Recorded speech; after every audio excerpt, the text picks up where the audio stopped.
আমরা এই কনসেপ্টটা কোথা থেকে আসছে? বোর পরমাণু মডেল থেকে। হ্যাঁ, এগুলো কিন্তু বুঝতে হবে যে কোন কনসেপ্টটা কোন জায়গা থেকে আসতেছে।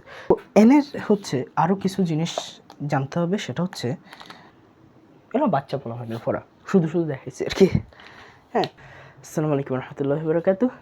আমি রিফাতুল আলম, পড়াশোনা করতেছি MBBS প্রথম বর্ষে আব্দুল মালিক উকিল মেডিকেল কলেজ নোয়াখালীতে। তো আজকে আমরা কথা বলবো কোয়ান্টাম সংখ্যা নিয়ে। তো কোয়ান্টাম সংখ্যা খুবই গুরুত্বপূর্ণ একটা জিনিস। কেমিস্ট্রির বেসিক বুঝতে হলে কোয়ান্টাম সংখ্যা তোমাকে বুঝতেই হবে।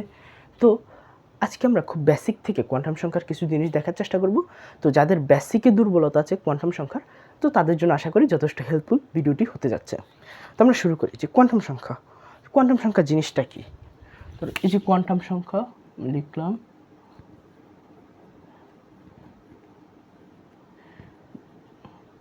তোমার সামনে আমি দিয়ে দিলাম যে কোয়ান্টাম সংখ্যা। তোমার মাথায় কি আসবে বা তুমি কি বুঝো কোয়ান্টাম সংখ্যা দিয়ে? কোয়ান্টাম সংখ্যা জিনিসটা কি? কোয়ান্টাম সংখ্যা জিনিসটা হচ্ছে পরমাণুর কোনো ইলেকট্রনের আকার, আকৃতি, ত্রিমাত্রিক দিকবিন্যাস এবং ঘূর্ণনের প্রকৃতি, এই যে চারটা জিনিস কি কি? আবার আকার, আকৃতি, ত্রিমাত্রিক দিকবিন্যাস এবং হচ্ছে ঘূর্ণনের প্রকৃতি, এই চারটি জিনিস প্রকাশের জন্য আমরা যে সকল সংখ্যা ব্যবহার করি, এই সবগুলো সংখ্যাকে একত্রে বলা হয় কোয়ান্টাম সংখ্যা। এবং এই কোয়ান্টাম সংখ্যাকে আমরা 4 ভাগে ভাগ করি।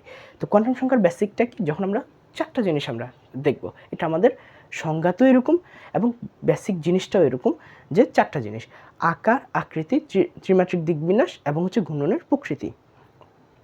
তো এই কোয়ান্টাম সংখ্যাকে আমরা 4টা ভাগে ভাগ করি, যেহেতু আমরা এই সংজ্ঞাতে বা কনসেপ্টে আমরা বুঝছি যে 4টা জিনিস।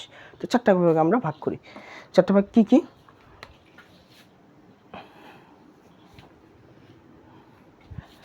প্রথমটা হচ্ছে প্রধান কোয়ান্টাম সংখ্যা।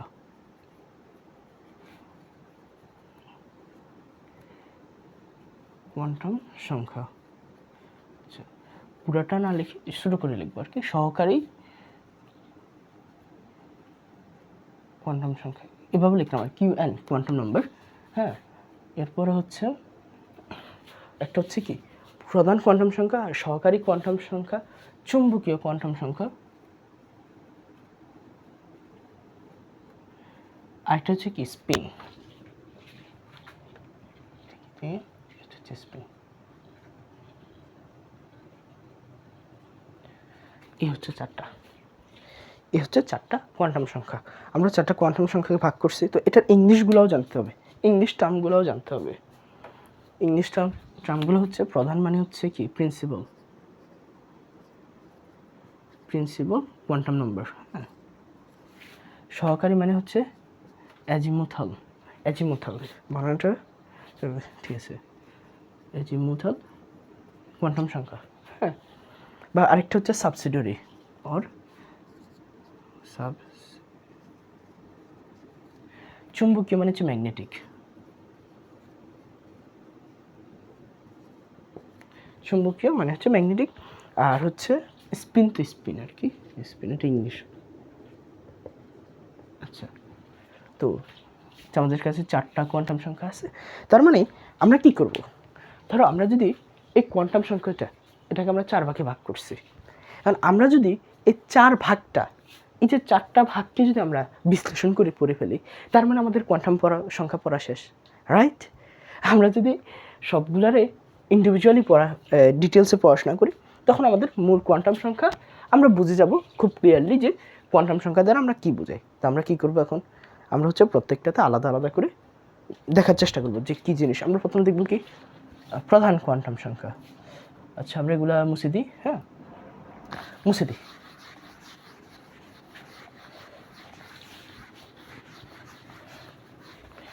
আমরা দেখব কি প্রধান কোয়ান্টাম সংখ্যা।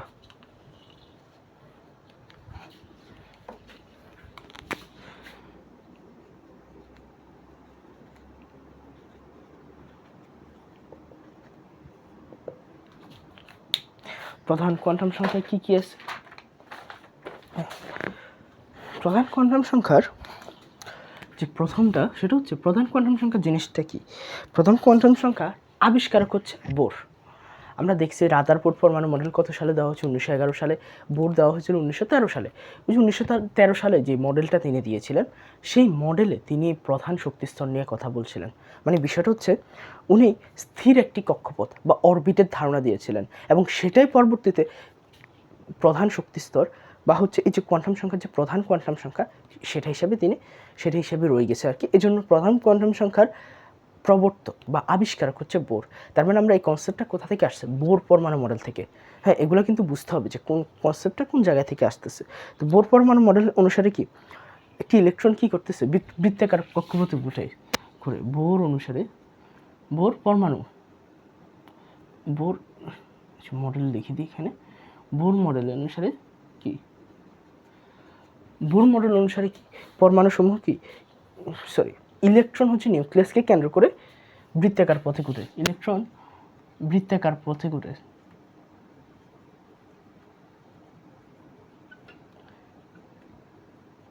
এই যে এই বৃত্তাকার কক্ষপথ যে ঘুরতেছে, এই যে কী করছিলেন বোর, কী করছিলেন? এই যে এরকম দিছিলেন যে এই হচ্ছে মাঝখানে হচ্ছে কি নিউক্লিয়াস, আর বৃত্তাকার একটা কক্ষপথে ইলেকট্রনগুলো ঘুরতেছে, এবং হচ্ছে এরকম তিনি নাম দিয়েছে। আমরা দেখছিলাম, আমরা বোর পরমাণু মডেলে কিন্তু এই বিষয়গুলো দেখছিলাম যে এইভাবে ঘুরতেছে, এবং এটার নাম দিচ্ছেন কি, এটা দিচ্ছেন n=1, এটা দিছে হচ্ছে n=2, আর এটা দিচ্ছে n=3, এরকম করে আরেকটা গেলে হচ্ছে n=4, এইভাবে হচ্ছে তিনি দিয়েছিলেন।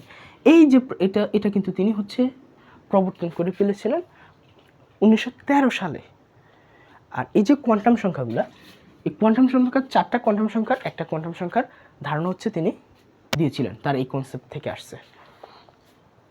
তো এটা হচ্ছে আশা করি বোঝা গেছে যে প্রধান যে কোয়ান্টাম সংখ্যা, এটাকে বলা হয় অরবিট বলা হয়, এটাকে অরবিটও বলা হয়, এটাকে বলা হয় অরবিট। হ্যাঁ, অরবিট বা প্রধান শক্তিস্তর। হ্যাঁ, এটা হচ্ছে এটা।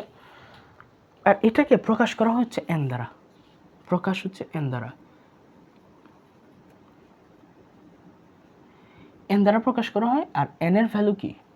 n=1 2 3 4 এইভাবে যাচ্ছে। এটা হচ্ছে এই প্রকাশ।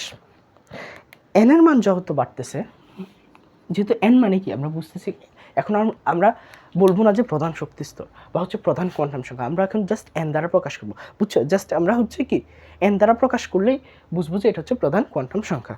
তো এন এর মান যত বাড়বে, ধরো এন এর মান বাড়তেছে, এন এর মান যত বাড়তেছে, তুমি একটা জিনিস খেয়াল করো, এখান থেকে জাস্ট এখানে দেখো, এন যখন 1, তখন এই যে নিউক্লিয়াস থেকে কক্ষপথের দূরত্ব বেশি না কম? কম। দেখো n=1 যখন, তখন কিন্তু সবচেয়ে কম। যখন n=2 দূরত্ব বাড়তেছে, যখন n=3 এই যে নিউক্লিয়াস থেকে এই যে দূরত্বটা বাড়তেছে, রাইট? এই যে সেকেন্ড থেকে দূরত্ব কত? এতটুকু। ফার্স্ট থেকে দূরত্ব এতটুকু, অল্প। তার মানে কি এন এর মান যত বাড়তেছে, আমরা এখান থেকে বুঝতে পারি কি এন এর মান যত বাড়তেছে, তত হচ্ছে নিউক্লিয়াস থেকে ওই কক্ষপথের দূরত্ব বাড়তেছে। বলতে পারি এখান থেকে।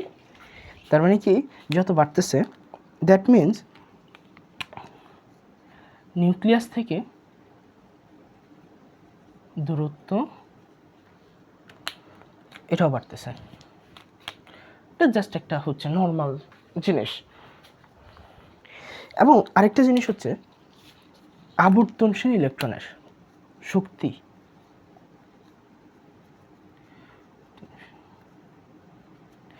আবর্তনশীল ইলেকট্রনের নিট শক্তি এটাও বাড়তেছে।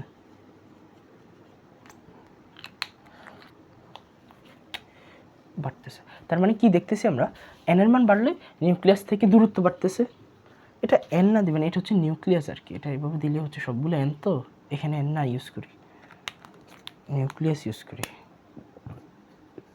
নিউক্লিয়াস এভাবেই লিখি, কারণ সব তো এন। নিউক্লিয়াসকে দূরত্ব বাড়তেছে, আবর্তনশীল ইলেকট্রনের নিট শক্তি বাড়তেছে। তো এনের হচ্ছে আরও কিছু জিনিস জানতে হবে, সেটা হচ্ছে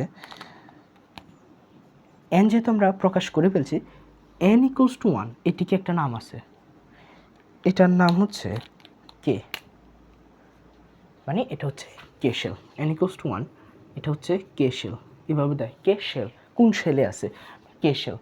n equals to 2 মানে কি, n equals to 2 আমরা দেখব, n equals to 2 হচ্ছে এল শেল, n equals to 2 মানে হচ্ছে আমাদের কি এল শেল, নাম দিয়ে দিছে আর কি, জাস্ট আমরা হচ্ছে নাম দিয়ে দিছে KLMN নাম দিয়ে দিছে আর কি ভাবে যে n equals to 1, ধরো n equals to 1 না বলে আমরা বলবো কে শেল, n equals to 2 না বলে আমরা কি বলবো এল শেল, এরকম দিয়ে দিছেন যে KLMN এই এরকম একটা জিনিস দিয়ে দিচ্ছেন আর কি। আর আরও কিছু জিনিস আছে, সেটা হচ্ছে এই যে কেশেল, এটা নিশ্চয়ই বোঝা গেছে, এটাতে তো কিছু নাই খুব একটা। আর সর্বোচ্চ ইলেকট্রন ধারণ ক্ষমতা,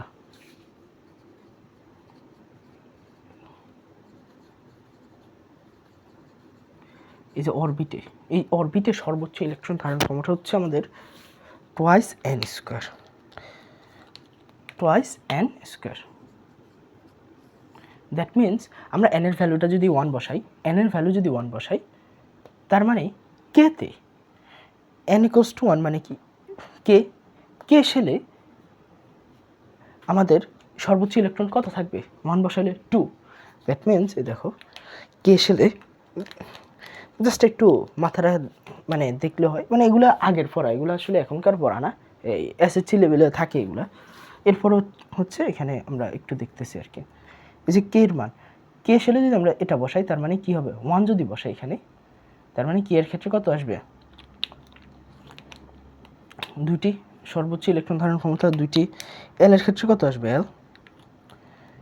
এল এর ক্ষেত্রে n equals to যদি 2 বসাই তাহলে কত আসবে, 2 দুগুণে 4, 4 দুগুণে 8।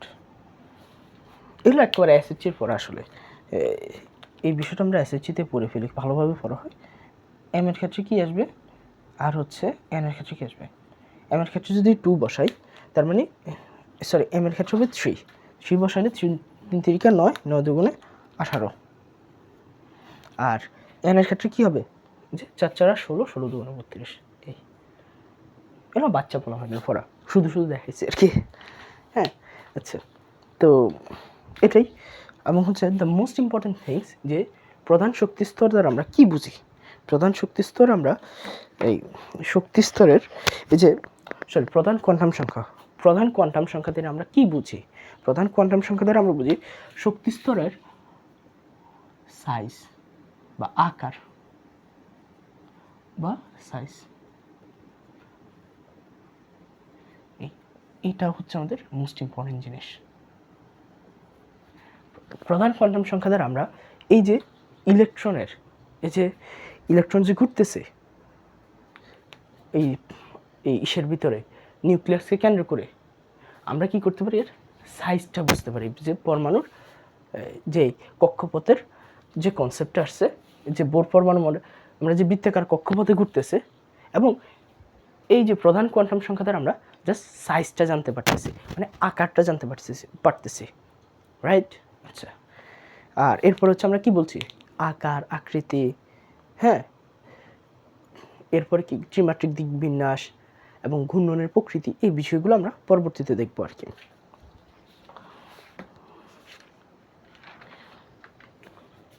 বেসিক্যালি এই আকারটা আরেকটা জিনিস, আকারটা কিসের আকার, এটা শক্তি স্তরের আকার। আমরা কি জানতে পারি, শক্তি স্তরের আকার, এটা কিন্তু মাইন্ডেড প্লিজ। আচ্ছা, এরপর আমাদের এই প্রধান কোয়ান্টাম সংখ্যাতে মোটামুটি অনেক জিনিস হয়ে গেছে, মোটামুটি জিনিসপাতি হয়ে গেছে।